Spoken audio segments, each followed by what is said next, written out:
Alright guys, chapter 2017 of FFE, Destroyer.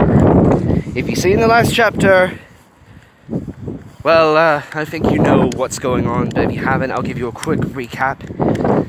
Yokai was Professor Callahan. He started the fire, he's working with Captain Smek, and, well, he ended up causing Tadashi's death. Hiro is basically now in a volcanic fit of rage, and he's sicked Baymax on him by removing his healthcare chip. I really hate to see Honey's reaction, but right now, we shall continue the story from here. Let's read. The chime above the door to the sushi shop chimed as Riley and Tip entered, announcing their presence in the mostly empty restaurant. Irashaimase! Takahito greeted from the kitchen, preoccupied with cleaning a set of knives. Sorry, but we are about to close. I have to... Takahito paused as he looked up from his work to find Riley and Tip standing before him. Good evening, Takahito-sensei, Riley greeted while bowing to the man. Yeah, Tip added as she awkwardly copied Riley's bow. Good morning, good evening. Riley, Takahito said as he nodded at Riley and smiled, before turning his attention towards Tip. And your name was Tip, correct? Yes, Tip confirmed with a nod. What brings you two to my restaurant by yourselves? Takahito questioned. I was under the impression you lived some distance from here. We do, Tip answered. But we were in the neighborhood and wanted to stop in to grab a bite to eat. Takahito was silent for a moment as he studied Tip's face, before he slowly turned his gaze back towards Riley. Is that true? Takahito inquired. Yes, sensei, Riley replied, averting her eyes from his gaze as she spoke. I think he's onto us, Fear hissed. Onto what? Anger grumbled. We did come in here to get something to eat, you nitwit. I think what Fear is trying to say is that Sensei knows something is wrong, Sanus explained. Takahito was quiet for another long moment before he relented. Very well, Takahito said. I suppose I can cook you two up something quick. Where is everybody anyway? Tip questioned as she and Riley took seats at the counter. Isn't it a little early to be closing up shop? The cooks and I are having a celebration, Takahito explained as he began preparing some food for them. One of them just graduated from community college. He's 40 years old. That's great, Riley stated with a smile. Indeed, Takahito agreed, nodding as he worked. In fact, Darren helped him with his studies. He was supposed to be here tonight. Do you two know anything about that? The girls fell quiet as they glanced at one another. Alright, so we should probably avoid talking about that, Joy commented. He was busy, Tip explained. Is what he's busy with related to what's troubling you? Takahito questioned as he put a pair of plates with food before the girls. There's nothing... Riley began to argue, but stopped as Takahito raised a hand to quiet her. Tell him the truth, Riley. Please, do not lie to me, my student, Takahito stated. You might be good at finding the feelings in others, but you are no good at hiding your own. What does that mean? Discussed question and confusion.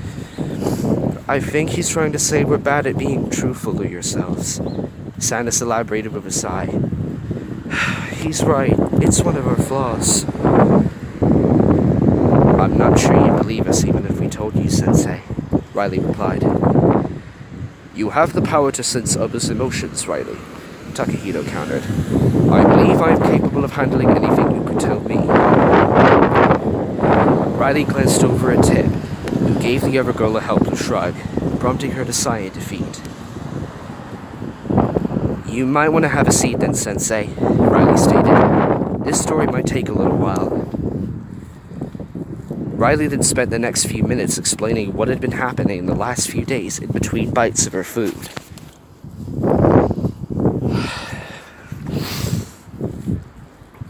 So, when your friends were finally prepared to go fight this yokai, they chose to leave you behind for fear of your safety. Takahito surmised as the girls finished their food, pointing at Tip as he continued. And you decided to leave with her. That's the gist of it, yeah. Tip confirmed with a nod. So, what do you think, Sensei? Riley questioned. I think your friends had your best interest at heart, Takahito answered. What? Tip snapped in surprise. Come on, man, you can't really believe that. I believe that the both of you are 12-year-old girls with no combat experience, Takahito argued.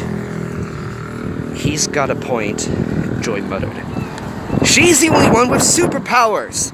Tip shot back, slapping her hands on the table and sitting up straighter as her anger began to rise.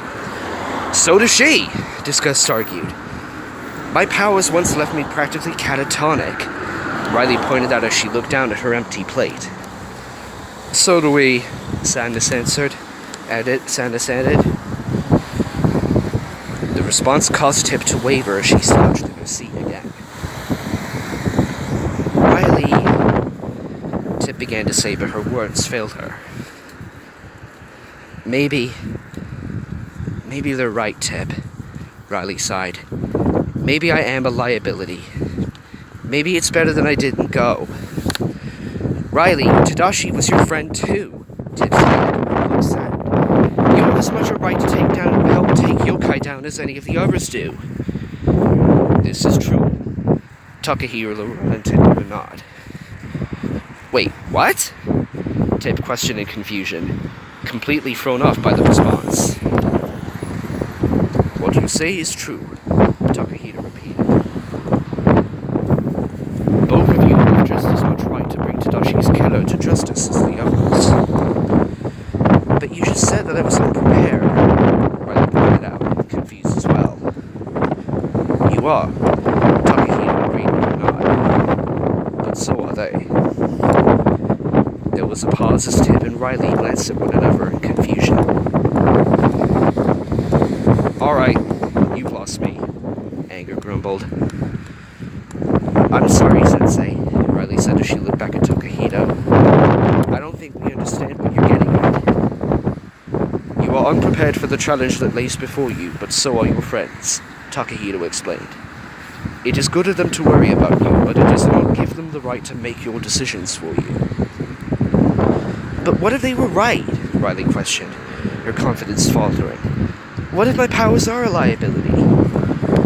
Perhaps they are, Takahito relented with a shrug. Perhaps they aren't. The fact of the matter is that none of us know, not even you. And if that's true, you are only really as much a liability as the rest of them. Takahito leaned down closer to Riley and looked directly into her eyes as he continued. None of you are prepared, Takahito continued. But one is hardly ever prepared for the challenges life throws at them. To say nothing of masked men who control swarms of robots with their mind.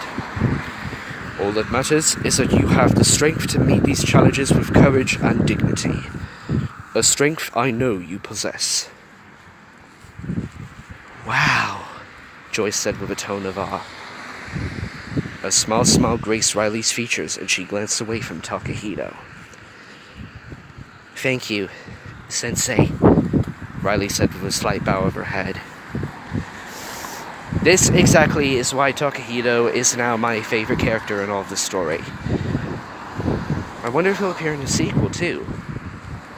Not that it does a lot of good, Tip added with a sigh. The whole thing is almost over anyway. I would not be so sure, Takahito stated. What makes you say that, Sensei? Riley questioned. I don't know for sure, but something tells me that this is far from over, Takahito clarified. Guys, Fear spoke up with a hesitant tone. I think I'm getting... Suddenly, Riley felt a sudden, intense rush of emotions so powerful they caused her to double while clutching the sides of her head. Riley! Tip cried out in surprise as Takahito quickly rounded the table and stood at the girl's side. What's wrong? It's Hiro, Riley hissed through her clenched teeth. Something's wrong. There's so many emotions. Sorrow, fear, rage. You have to breathe, Riley, Takahito said as he laid a hand on her shoulder. Remember what I taught you. Okay, Riley said as she took a few deep, calming breaths. Okay, I think I'm okay. What was that about? Tip inquired with a worried expression. I think something is wrong with Hiro and the others, Riley said as she stood up from her chair. I think we need to go. Go? Tip questioned as she stood up as well. Go where? Last I checked, you were still the only person who could fly Wasabi's van, Riley answered. Tip blew out a slow breath at that, and Riley felt a wave of trepidation flow off her friend. All right, she said with a small smile and a shake of her head. In for a penny, in for a pound, I suppose. That's my girl, Joy said, and Riley could practically hear the grin in her emotion's voice. Riley smiled at that before her expression suddenly turned into a frown and her brow furrowed. What's wrong? Tip asked with concern. Hiro's leaving, Riley answered, her gaze distant. He is? Tip questioned in confusion. Should we go after him?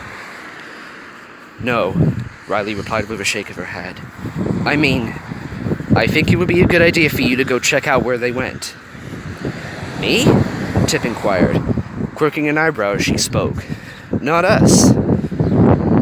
I'm going to go after Hiro, Riley answered. You think this is a good idea? Tip asked. Like you said, you felt a lot of anger coming off him. I know, but I don't know. I just feel like this is something I have to do, Riley replied as she ran a hand through her hair. Does that make any sense? No, Tip replied with a snort before she placed a hand on Riley's shoulder. But a lot of what's happened doesn't make sense to me either. All I know is I've stuck with you this far. I don't see a reason to leave now. Gratuity Tucci, Tip. Best friend for life. Best friend for life. You have officially won the official award for most loyal friend ever. Thanks, Tip, Riley said as she pulled the other girl into a hug, which she gladly returned. Be safe, okay? You too, Tip replied as she pulled away before heading for the door. After watching Tip leave, Riley then turned her attention towards Takahito. Sensei, do you have a car? Riley questioned. I do, Takahito confirmed with a nod. Then I think I need you to take me somewhere, Riley stated solemnly.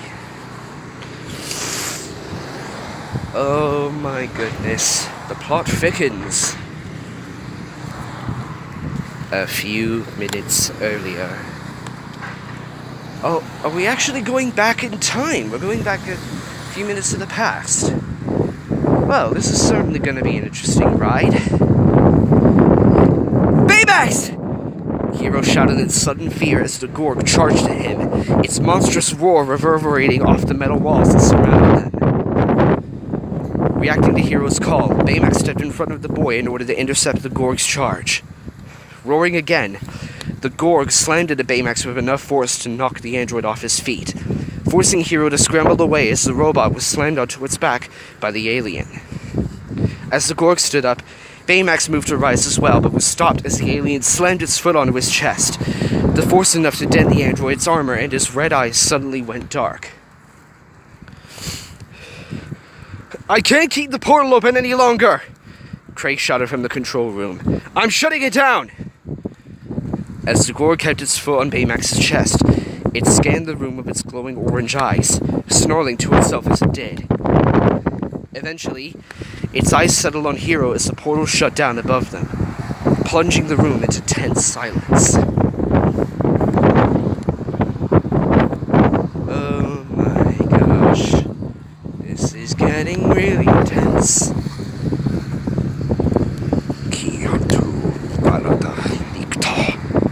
The Gorg snarled, the the alien words coming out mangled, as if the act of speaking was unnatural to it.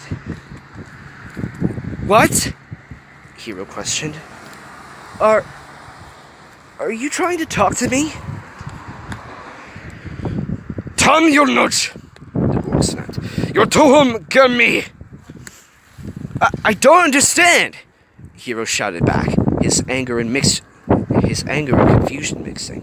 "I don't have time for this! Get off my robot or..." "Silence!" The Gorg roared, the force of his cry seeming to almost shake the walls. A shocked silence fell over the room, which was interrupted by the Gorg letting out an amused chuckle. A sound that chilled Hiro to the bone.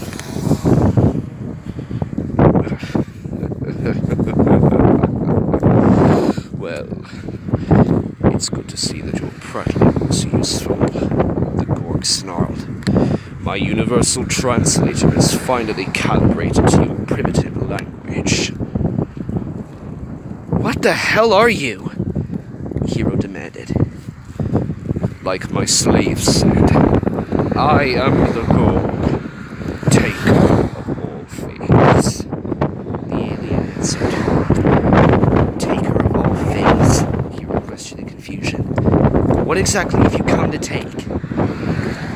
"Everything, as is mine by right," the Gorg answered as he glanced over at Callahan, who was cowering behind it.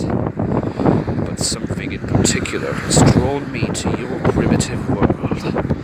For that, I require this human." "Abigail," Callahan spoke up. "Where is..." "Silence!" the Gorg growled dangerously. "You will have what is yours when I have what is mine." "You won't get it unless I have that," Callahan replied as he pointed at the mask Hiro was still carrying. "Very well." The Gorg relented as it turned its attention back towards Hiro and reached one of its tentacles towards the boy. "Give me the device, and I will not draw out your demise." "What?" Hiro snapped. "I don't care who you are. There's no way I'm giving you this mask and letting him walk away." "And I suppose you are going to stop me?" the Gorg questioned with a chuckle. "No," Hiro replied while glancing down. "But he might." At that, Baymax's eyes suddenly began to glow red again as the android reached up and grabbed the Gorg's leg. Before the Gorg could react, Baymax yanked the alien off of its feet, while rising to his feet in a single smooth motion. Still grasping the Gorg's leg, Baymax lifted the alien into the air before slamming it onto its back, the cement floor cracking under the force of the blow. Well, this suddenly became even more intense than I thought it was going to be, didn't it? "Baymax!" Hiro called, getting the android's attention before he pointed his finger at Callahan. "Destroy Professor Callahan!" Baymax immediately turned his attention to Callahan, raising his fist a second time as he prepared to attack. "No!" Gogo shouted as she came speeding in from the robot's side and slammed her shoulder into the android's outstretched arm, causing his shot to go wide at Callahan and slam into a concrete wall. The impact knocking the man off his feet as a chunk of the wall broke loose, while cracks created a large spiderweb around the hole. "Baymax, stop!" Baymax's response was to swat Gogo away with his backhand before holding his arm out so that his rocket fist could return to him. At the same time, Callahan quickly scrambled to his feet in his attempt to scamper out of harm's way. Before he could get 2 feet, though, something struck the floor in front of him, which quickly caused his feet to become encased in bone-chilling ice. "There, Baymax!" Hiro shouted, tears streaming down her face. "Get him now!" As his fist locked back with the rest of his arm, Baymax aimed it at the now immobile Callahan. Before he could fire, though, Baymax found himself unprepared as the Gorg's tentacles wrapped around his shoulders before the alien lifted the android off his feet and slammed it face first against the concrete floor, creating even more cracks in the foundation. Quickly rolling onto Baymax's back, The Gorg wrapped its arm around the robot's head before slamming it into the floor, driving it a few inches into the concrete. As Callahan struggled to free himself, Fred leapt up and slammed his feet down on the ice, holding him from above, shattering it and freeing the professor. "What are you doing?" Honey screamed at Fred as she ran over while Callahan scrambled to safety. "He's getting away!" "What am I doing?" Fred asked incredulously as he pointed one of his clawed fingers at Honey. "What the hell are you doing?" "Baymax!" Hiro shouted, catching both of their attentions as he ran over to the robot and the Gorg, grabbing one of the alien's tentacles and trying to pull it off the android. "Baymax! You have to get up!" "You dare lay hands upon me, whelp!" The Gorg snarled as it pulled its tentacle from Hiro's grasp before wrapping it around the boy's throat and pulling him off his feet, holding him aloft so that the two of them were eye to eye. "Hiro!" Fred shouted, panic in his voice as he hurried away from Honey. The young woman watched Fred leap for a moment before her eyes fell on her feet, where she found a jagged piece of ice resting against her boot. Hiro gagged as the Gorg's tentacle wrapped tightly around the boy's neck, cutting off his air supply. "Let him go!" Fred demanded as he leapt forward and delivered a powerful kick to the side of the Gorg's head with one of his spring-loaded feet. The force of the blow, however, was only enough to cause the Gorg to stumble back half a step, its glowing eyes turning towards Fred as the young man bounced off the alien and landed a few feet away. "As you wish." The Gorg snarled before he hurled Hiro at Fred. Fred was easily able to catch Hiro, but the force of the blow caused the young man to slide back a few feet, his clawed feet scraping across the floor.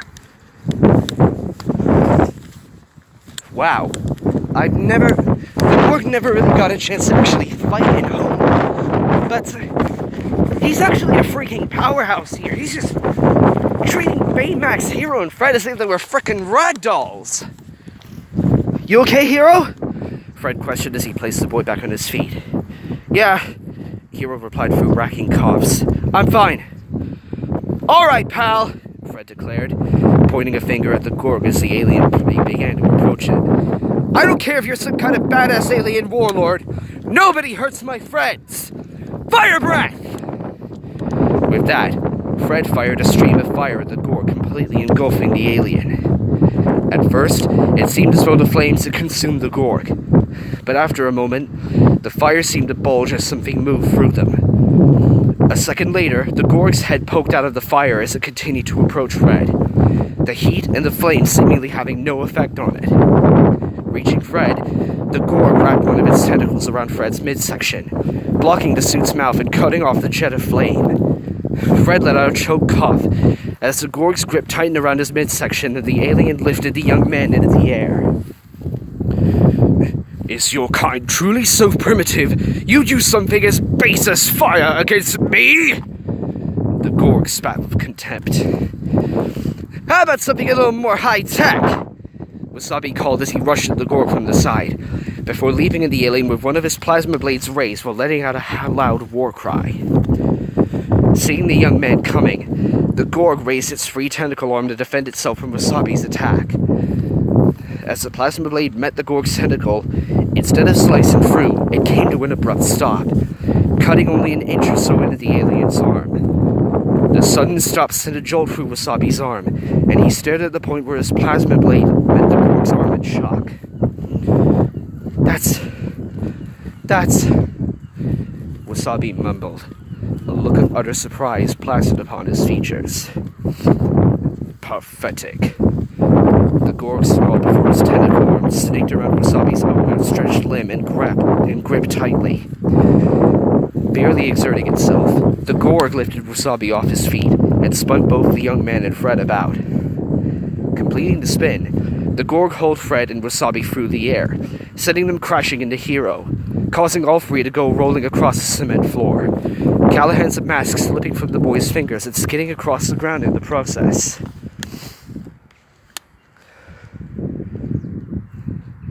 "Human!" The Gorg bellowed towards Callahan while pointing at the mask before turning his attention towards Baymax as the robot rose from the floor and moved to attack the alien. Spotting the mask after the Gorg pointed it out to him, Callahan rushed towards it. Before he could reach it, a scream of rage caused him to freeze in his tracks. Turning towards the source of the sound, Callahan's eyes widened in fear as he found Honey charging at him, a jagged shard of ice clutched in her upraised hand. Callahan reached up and grabbed Honey's arm before she could stab him with the ice shard, causing the young woman to slam into him and knock them both to the floor. "Pamela, wait!"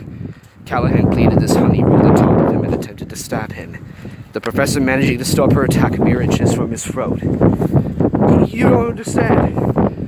"I understand plenty!" Honey screamed at him, tears welling up in her hate-filled eyes. "You killed Tadashi! I loved him! We trusted you! And you murdered him!" With a scream of rage, Honey pulled her arm from Callahan's grasp before stabbing at him with the ice shard again. Before she could plunge the shard into Callahan's neck, Honey was knocked to the side as Gogo tackled her. Both women grunted in pain as they rolled across the ground, ultimately ending with Gogo on top of Honey. "Let go of it, Pamela!" Gogo shouted as she began hitting the hand that Honey was gripping the ice shard with against the floor. "Let it go! Let it go! Let it go! That song is literally not what I should be singing now." Honey let out a cry of pain as Gogo hit her hand against the cement floor again, forcing her to drop the ice shard and send it skidding across the cement floor as Callahan rose back to his feet and ran over to where his mask lay.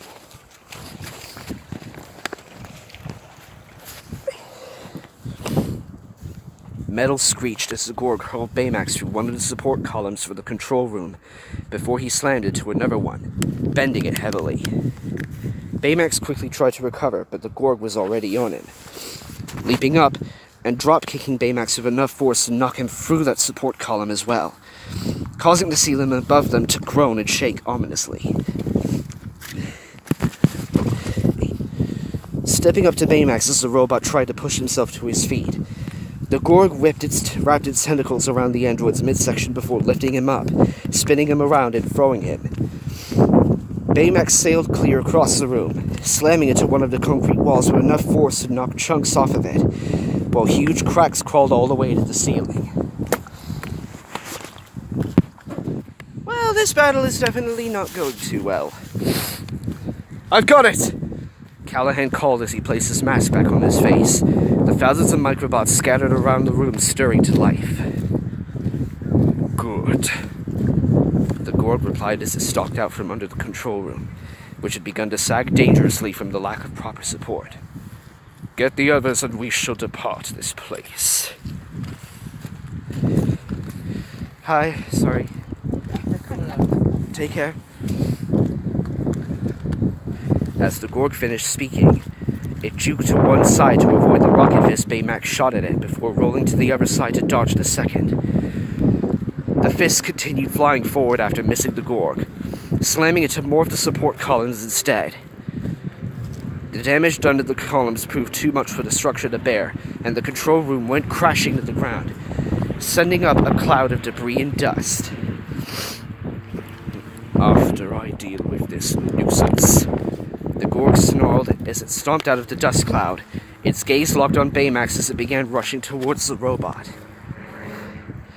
Catching his rocket fist as it returned to him, Baymax took a swing as the Gorg came within reach, only for the alien to roll under the attack before popping back to its feet within the robot's guard.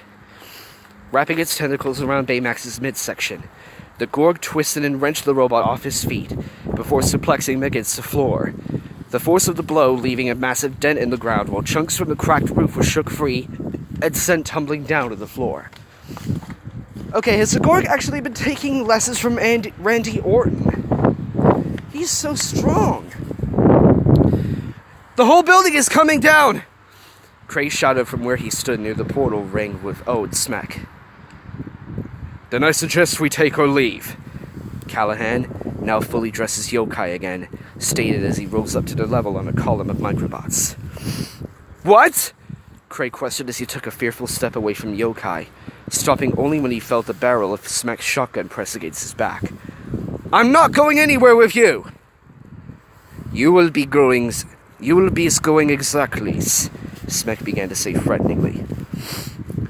Alright, stay if you'd like, Yokai stated, interrupting Smeck as another crash shook the room, causing more chunks of masonry to fall from the ceiling, creating a gaping hole. It makes no difference to me, Cray. Cray glanced hesitantly between Yokai and the damaged ceiling, before sighing in defeat and stepping up onto the column of microbots. Smeck and O quickly followed, with Yokai looking at the latter with a curious head tilt. Sorry. Take care. Who's the spare? Yokai questioned. An associate of mine. He'll be helping us with the rest of the plans, Smeck explained as he turned towards O, shotgun still in hand. Isn't that this being correct, O? Yes, O replied nervously. That is being correct. Well, hurry up then, Yokai said as he motioned towards the portal ring with his hand, causing a huge wave of microbots to flow over the device before lifting it out of its moorings. Picking himself up, Hiro shook his now throbbing head clear, before he looked up to find Yokai moving using the microbots to lift the others, the portal ring, and himself towards the hole in the ceiling. Baymax! Hiro called over to the robot just as it finished tossing the Gorg to the side before he pointed up at Yokai. He's getting away! Destroy him! Looking where Hiro indicated, Baymax automatically raised his arm as he prepared to fire his fist at the retreating man. Stop! Fred demanded as he leapt at Baymax and kicked the side of the robot's arm, throwing his shot off and causing the rocket fist to slam into the ceiling instead, knocking more of the ceiling down in the process. Wordlessly, Baymax swatted Fred aside, sending the young man tumbling across the floor. After rolling to a stop, Fred began pushing himself back to his feet, blinking his eyes as he did. As he glanced around in an effort to reorientate himself, Fred's eyes fell on a green data chip laying nearby, his phrase focusing on the cartoon doctor drawn on the front. Leaning down, Fred picked the chip up with one of his clawed hands before turning his attention back towards Baymax. After tossing Fred aside, Baymax raised his other fist and fired it at Yokai. The rocket fist only flew for a few feet, though, before one of the Gorg's tentacles suddenly wrapped around it. Using the rocket fist's momentum, the Gorg spun, pulling the fist from its original source and slamming it directly into Baymax's face, the force of the blow sending the android reeling. By that point, the rockets of the fist had cut out, allowing the Gorg to swing it back the other way and strike Baymax again, sending the robot spinning to the floor. Before Baymax could recover, the Gorg was upon him, standing above the robot and striking him again and again with the robot's own gauntlet. At that point, Baymax's other gauntlet had returned to him. Making a fist with the gauntlet, Baymax slammed it against the Gorg's midsection before activating its boosters. The force of the blow forcing the alien off him and sending it flying through the air, while forcing it to drop the android's other gauntlet. The gauntlet carried the Gorg a short distance through the air and slammed the alien against one of the walls, knocking a sizable section of the concrete loose and causing the whole room to shake.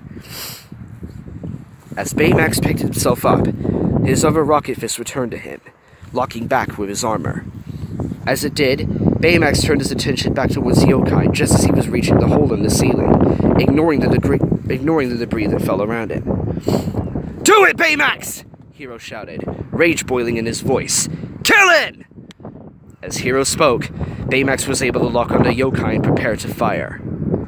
Before he could fire, though, Baymax's red eyes suddenly changed back to their normal black color. Looking down, Baymax found Fred standing in front of him, the young man's hands pressed to the part of the robot's chest that contained his data drives. There was a pause as Baymax blinked and glanced around at the others as they gathered near him, apparently trying to process what had just happened. My healthcare protocols have been violated, Baymax stated with a tone that somehow sounded clinically detached and haunted at the same time. I regret any distress I may have caused. Look, apologies are great and all, Fred said as he glanced around at the rapidly collapsing room. But I think we... Look out! Wasabi called as he pushed Fred out of the way, letting Baymax take the impact of the chunk of concrete that had been hurled at him, the blow knocking the robot flat. Looking in the direction the attack had come from, the others saw the Gorg approaching them, murder in its glowing eyes. Master! Smek called from above, catching the Gorg's attention over the sound of the crumbling building. Master! We must be leaving this place before it entombs you! Glancing around, the Gorg snarled in frustration. A pity. The Gorg growled as a stream of microbots flowed down from the hole in the ceiling and scooped the alien up. I would have given you an honorable death, but perhaps this is the end your squabbling kind deserves. The group could only watch as the Gorg was lifted out of the hole while more debris rained down upon them. Baymax! Hiro shouted as he ran over to the robot as he was picking himself up off the ground. Baymax, you've got to get us out of here! The ceiling's coming down! Honey cried, prompting Hiro to look around to see that the concrete and metal ceiling was indeed sagging dangerously, the supports holding it up groaning ominously. We have to go! Wasabi shouted. There's no time! Gogo responded as the ceiling above them came crushing down. Look out! The group let out screams of panic as the room collapsed, their cries drowned out by the thunder of crumbling concrete and screeching steel. Well, Yokai's escaped, and the tire warehouses collapsed on top of them. Well, you know what that calls for. Next!